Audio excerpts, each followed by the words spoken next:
आज आपकी किचन में बनेगी विंटर की सबसे हेल्दी रेसिपी। दोस्तों आज हम बनाने जा रहे हैं मखाने और गोंद से एक बहुत ही नई और स्पेशल रेसिपी जो हेल्दी के साथ साथ टेस्टी भी होगी। आप सब जानते हैं कि मखाने आपकी हड्डियों के लिए कितने फ़ायदेमंद हैं और गोंद कमजोरी और जोड़ों के दर्द को दूर करता है।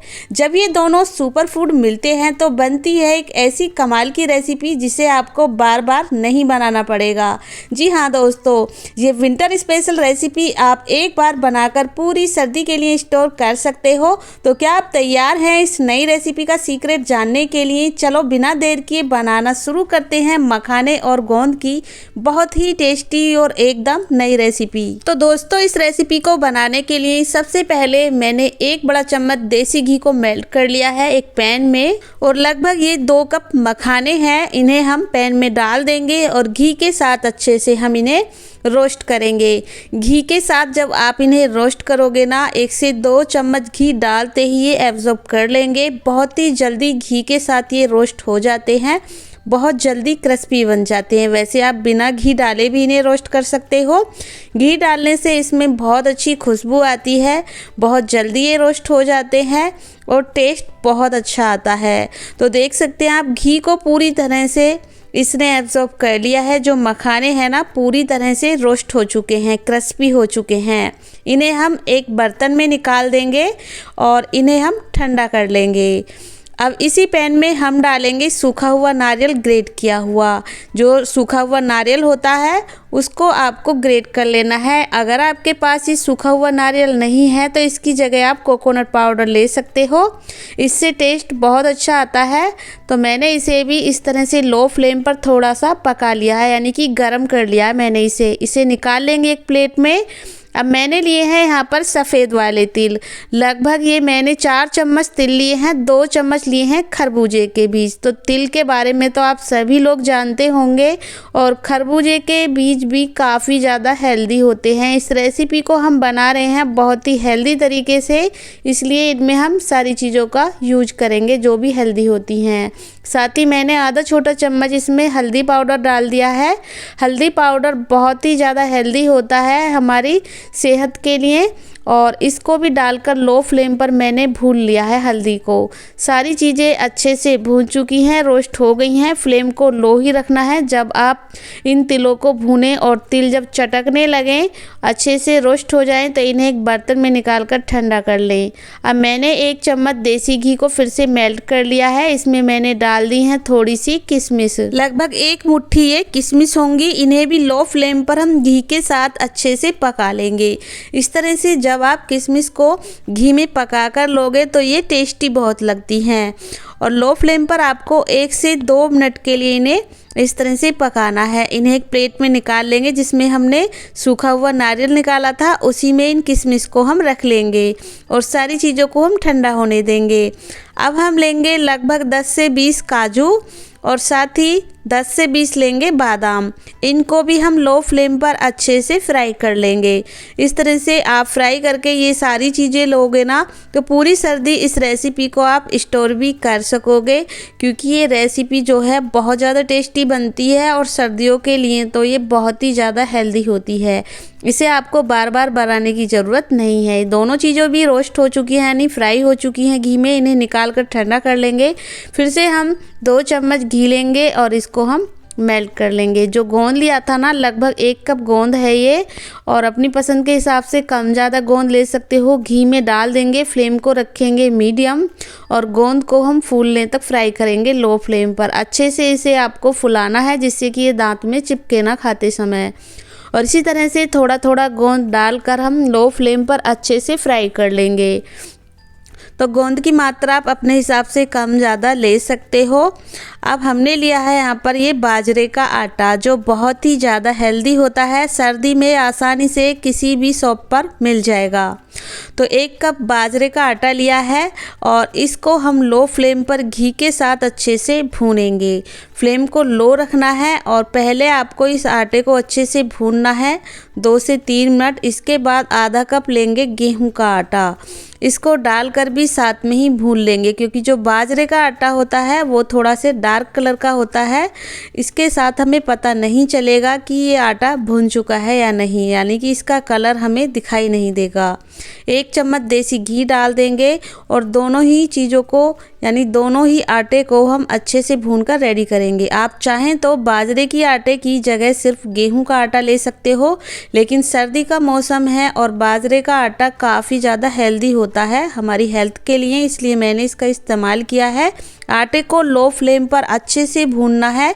जब ये भून जाएगा तो इसका हल्का सा कलर चेंज हो जाएगा और इसमें से बहुत ही अच्छी खुशबू आने लगेगी। बहुत अच्छे से इसकी आपको भुनाई करनी है और फ्लेम को लो रखना है जिससे आटा जले ना।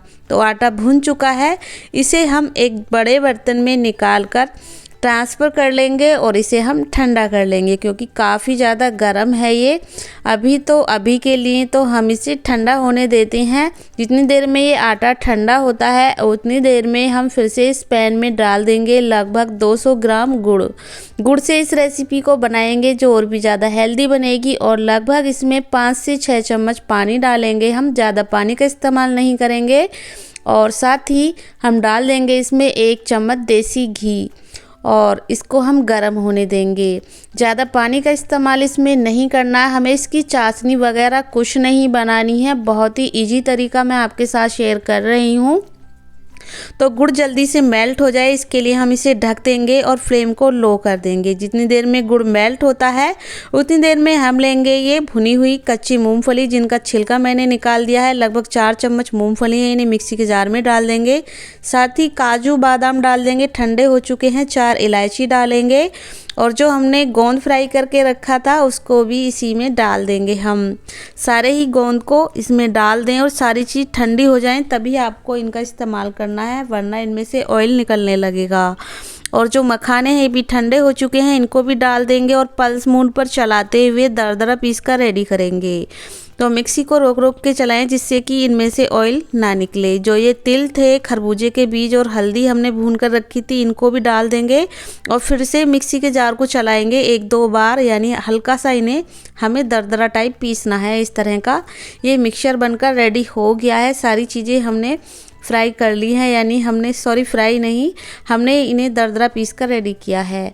और इधर जो ये गुड़ है ये भी मेल्ट हो चुका है, हमने लो फ्लेम पर रखा था और बहुत ही आसानी से गुड़ हमारा मेल्ट हो गया है। इसकी चाशनी वगैरह बिल्कुल नहीं बनाएंगे, बहुत ही आसान तरीका है। और आप देख सकते हैं इस तरह से चलाते हुए जो गुड़ है ना मेल्ट हो चुका है। फ्लेम को मैंने लो रखा है और जैसे ही हम इसे चलाएंगे तो इसमें से काफ़ी सारे झाग आने लगेंगे। इस तरह से जब झाग बनने लगे तो समझ लीजिए गुड़ पूरी तरह से पक चुका है, बिल्कुल गुड़ की स्मेल वगैरह नहीं आएगी। अब गैस को ऑफ कर देंगे और इसे चलाते हुए इसी तरह से हम ठंडा होने देंगे। तो इसे हम ठंडा होने देंगे, तब तक हम लेंगे ये जो हमने आटा भून कर रेडी किया था, इसमें हम सारे पिसे हुए ड्राई फ्रूट डाल देंगे और जो हमने सूखा हुआ नारियल और किशमिश फ्राई करके ली थी उनको भी इसी में डाल देंगे। इस वक्त आप इसमें ड्राई कोकोनट पाउडर डाल सकते हो अगर सूखा हुआ नारियल आपके पास नहीं है।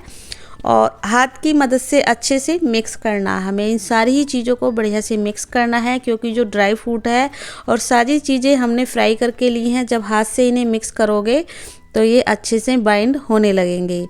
अब इसमें डालेंगे सबसे ज़रूरी चीज़, वो है 1 बड़ा चम्मच सौंठ का पाउडर या फिर अदरक का पाउडर इसमें डाल दें, जिससे टेस्टी बहुत लगेगी ये रेसिपी। साथ ही 1 छोटा चम्मच काली मिर्च का पाउडर डाल दें, बहुत ज़्यादा अच्छा टेस्ट आएगा इन दोनों चीज़ों से।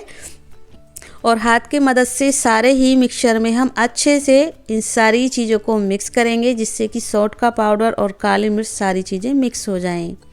इधर जो हमने गुड़ मेल्ट करके रखा था ये भी ठंडा हो गया है। तो आप चाहें तो गुड़ को इस वक्त छान सकते हैं, अगर आपको लगता है कि इम्प्योरिटी है गुड़ में तो छलनी की मदद से छान लें। और मैंने थोड़ा थोड़ा करके इसमें ये गुड़ का मिक्सचर डाल दिया है, एक साथ नहीं डाला है। और ये जब पूरी तरह से ठंडा हो जाए, यानी कि हल्का सा गर्म रहे, पूरी तरह से ठंडा भी ना हो और गर्म भी ना रहे, इसमें डाल दें। सारा ही हमने गुड़ इसमें डाल दिया है। चम्मच की मदद से मिक्स कर लें और पहले आपको इसे छूकर देखना है कि ये कहीं गर्म तो नहीं है। इस तरह से चम्मच को हटा दें अगर ये गर्म नहीं है, और हाथ की मदद से सारे ही मिक्सचर में हम इस गुड़ वाले पानी को अच्छे से मिक्स करेंगे। नीचे आटा वगैरह अभी रह गया है तो अच्छे से हमें मिक्स करते जाना है। हाथ से इस तरह से मिक्स करके देखें तो ये अच्छे से बाइंडिंग इसमें आ रही है।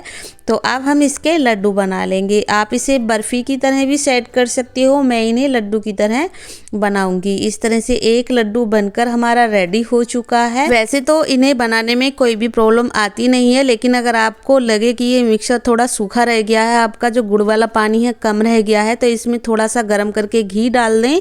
और अगर मिक्सचर थोड़ा सा गीला रह जाए तो इसमें थोड़ा सा आटा भूनकर आप डाल सकते हो। मेरा जो मिक्सचर है बिल्कुल परफेक्ट है। इस तरह से इजीली लड्डू बन रहे हैं इसके।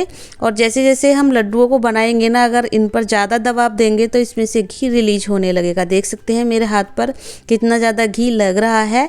तो इन्हें थोड़ा सा हल्का हल्का ही दबाव देते हुए आपको बनाना है। और लीजिए दोस्तों, इसी तरह से मैंने बाकी के सारे लड्डुओं को बनाकर तैयार कर लिया है। लड्डू खाने में बहुत टेस्टी हैं। ये दिखने में तो आपको ये टेस्टी लग ही रहे हैं, लेकिन खाने में उससे भी ज़्यादा ये टेस्टी लगते हैं। बहुत ही हेल्दी हैं। सर्दियों में कोई भी आपको प्रॉब्लम नहीं होगी। सर्दी से रिलेटेड या फिर जोड़ों का दर्द, कमर का दर्द अगर आपको भी परेशान करता है तो एक लड्डू रोज़ाना खाइए। सुबह में या फिर शाम में कभी भी खा सकते हो, दूध के साथ या फिर बिना दूध के भी। बहुत ही ज़्यादा हेल्दी आज की ये रेसिपी हमने बनाकर तैयार की है। और चलिए अंदर से भी तोड़कर देख लेते हैं लड्डू को। बहुत ज़्यादा सॉफ्ट हैं और रखने के बाद भी बिल्कुल ये टाइट नहीं होंगे।